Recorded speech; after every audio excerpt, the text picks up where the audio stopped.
It's fun to be inquisitive. Be nosy, stick to your passion, find out more for yourself. Quest is fun. Join me, 13 years old Tristan Pang, on a journey of inspiration. Welcome to Youth Voices.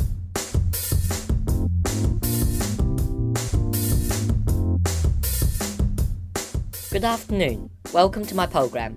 This is your host Tristan Pang on Planet FM 104.6, Youth Voices. Good to have your company. So, last Friday, I was invited to talk at my former school, Ficino School. It was a great honour to go back so soon. I was delighted to see Mr. Crompton, Mrs. Bricklin, Mrs. Roscoe, Miss Doctor, and all of my Ficino schoolmates. Hello everyone at Ficino School. Hope you are having a great day. Okay, so in this program, I'll share with you some inspirational stories. So here we go. Let's be inspired. 2 grains were lying side by side on the fertile soil. The first grain said, I want to grow up. I want to put down roots deep into the ground and sprout from the ground. I dream to blossom in delicate buds and announce the coming of spring. I want to feel the warm rays of sun and the dewdrops on my petals. This grain grew up and became a beautiful flower. The second grain said, I'm afraid. If I put down my roots into the ground, I don't know what they will face there. If I grow tender stems, they can be damaged by the wind. And if there will be flowers, they may be disrupted, so I'd rather wait for a safer time. The second grain was waiting when the chicken that passed by picked it. The first grain grabbed its opportunity as soon as possible and became successful. On the other hand, the second grain is too afraid to take opportunities and rather stays within its comfort zone. That was its last opportunity. Here's another story. Potato, Eggs and Coffee Beans from livin3.com.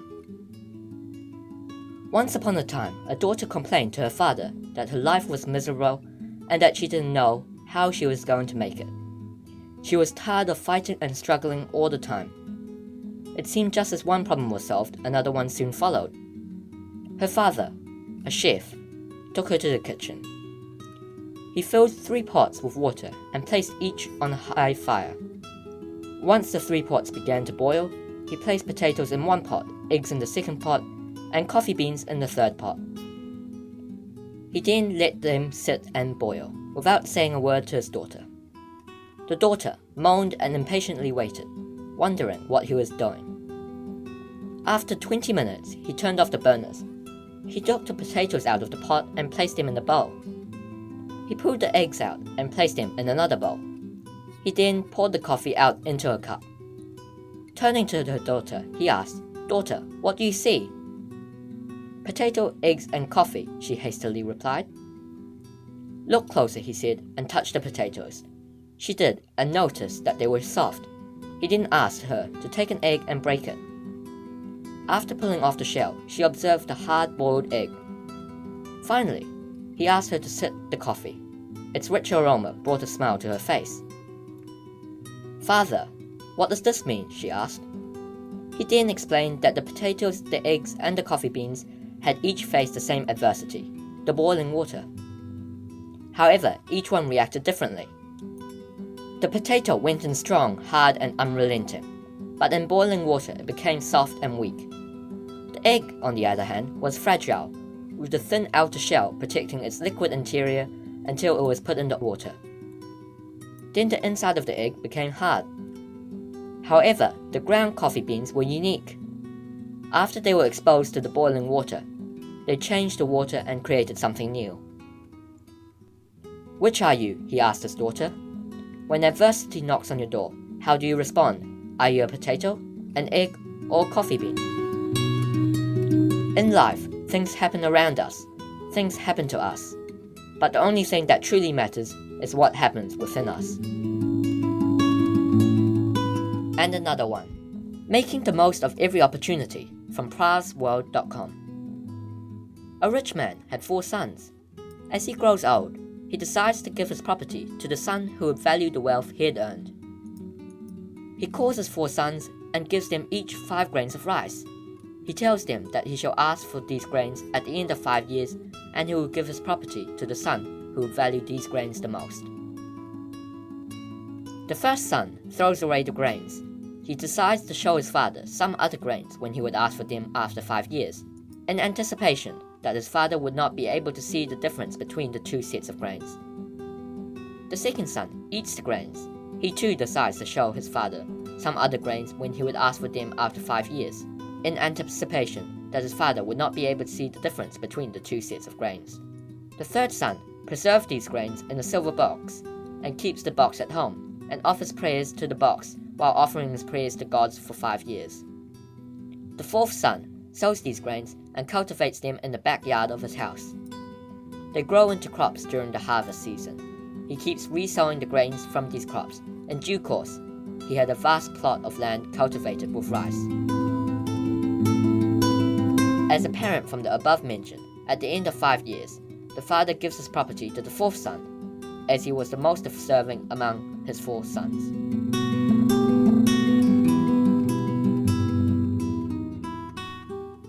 Oprah is an American producer, host, and actress. She is coming to New Zealand soon. In this clip, she talks about believing in ourselves. Many of you, as I have been, as I am, are where you are in your life based upon what you believe. And it's not just what you think you believe on the surface, it's also your shadow beliefs that are holding you back from moving into the life that you believe you deserve. What I know is if you're not looking at the shadows, if you're not looking at what is subconsciously running through the tape in your mind, telling yourself you're not good enough, you're not worthy enough, you're not smart enough, you're not enough, which is a tape that's playing for a lot of people. If you're not conscious of that, then you end up acting out of that belief system and not out of what you know to be the truest or want to be the truest for yourself. But you don't become what you want, because so much of wanting is about living in the space of what you don't have. That's why Jim Carrey's story is so powerful, because he started to act as though he already had it. He would go up to Mulholland Drive, he would drive away thinking, I already have those things, I just haven't accessed them as yet. I believe those things are going to come to me and I'm going to act like they are, so I'm going to move forward in my life in order to draw that to myself in such a way that my actions are in alignment with what I say I believe. So if you start to think about that, really, why are you where you are in your life? The choices that you have made have been because of what you believe to be true for yourself. In this TED Talk, Richard St. John talks about the secrets of success in 8 words in 3 minutes. What makes TEDsters tick? This is really a 2-hour presentation I give to high school students, cut down to 3 minutes. And it all started one day on a plane on my way to TED, 7 years ago. And in the seat next to me was a high school student, a teenager, and she came from a really poor family. And she wanted to make something of her life. And she asked me a simple little question. She said, what leads to success? And I felt really badly because I couldn't give her a good answer. So I get off the plane and I come to TED. And I think, geez, I'm in the middle of a room of successful people. So why don't I ask them what helped them succeed and pass it on to kids? So here we are, 7 years, 500 interviews later, and I'm going to tell you what really leads to success and makes TEDsters tick. And the first thing is passion. TEDsters do it for love, they don't do it for money. Carol Coletta says, I would pay someone to do what I do. And the interesting thing is, if you do it for love, the money comes anyway. Work. Rupert Murdoch said to me, it's all hard work. Nothing comes easily, but I have a lot of fun. Did he say fun, Rupert? Yes. TEDsters do have fun working, and they work hard. I figured they're not workaholics, they're workafrolics. Good. Alex Garden says, to be successful, put your nose down in something and get damn good at it. There's no magic, it's practice, practice, practice. And it's focus. Norman Jewison said to me, I think it all has to do with focusing yourself on one thing. And push. David Gallo says, push yourself. Physically, mentally, you've got to push, push, push. You got to push through shyness and self-doubt. Goldie Hawn says, I always had self-doubts. I wasn't good enough. I wasn't smart enough. I didn't think I'd make it. Now, it's not always easy to push yourself, and that's why they invented mothers. Frank Gehry said to me, my mother pushed me. Serve. Sherwin Nuland says it was a privilege to serve as a doctor. Now, a lot of kids tell me they want to be millionaires, and the first thing I say to them is, okay, well, you can't serve yourself. You got to serve others something of value, because that's the way people really get rich. Ideas. Tedster Bill Gates says, I had an idea. Founding the first microcomputer software company. I'd say it was a pretty good idea. And there's no magic to creativity and coming up with ideas. It's just doing some very simple things. And I give lots of evidence. Persist. Joe Kraus says persistence is the number one reason for our success. You got to persist through failure. You got to persist through crap, which of course means criticism, rejection, assholes, and pressure. So the answer to this question is simple.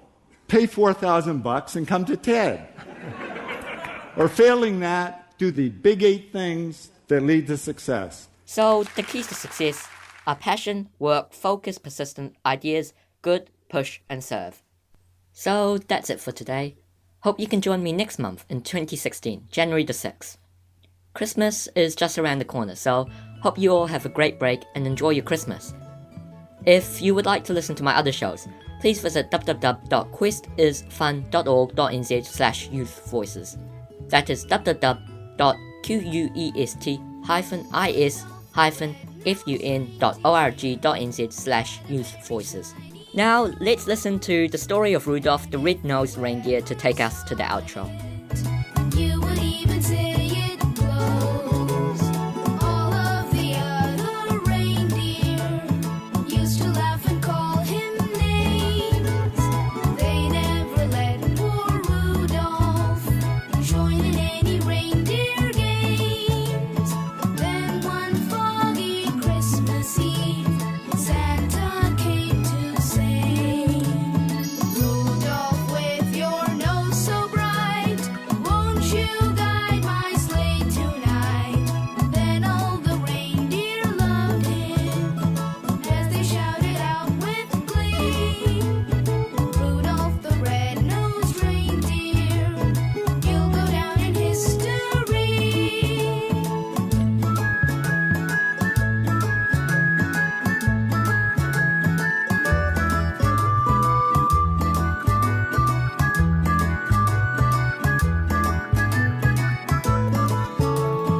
Then one foggy Christmas Eve, Santa came to say, Rudolph, with your nose so bright, won't you guide my sleigh tonight?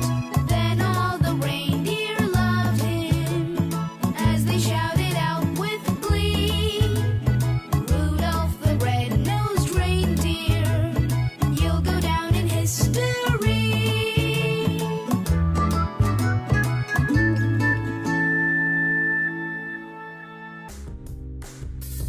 Join me again for another exciting program next month on the first Wednesday at 2:10 p.m. or listen anytime online at planetaudio.org.nz/youthvoices or listen to the archive on my website www.questisfun.org.nz/youthvoices. Youth Voices.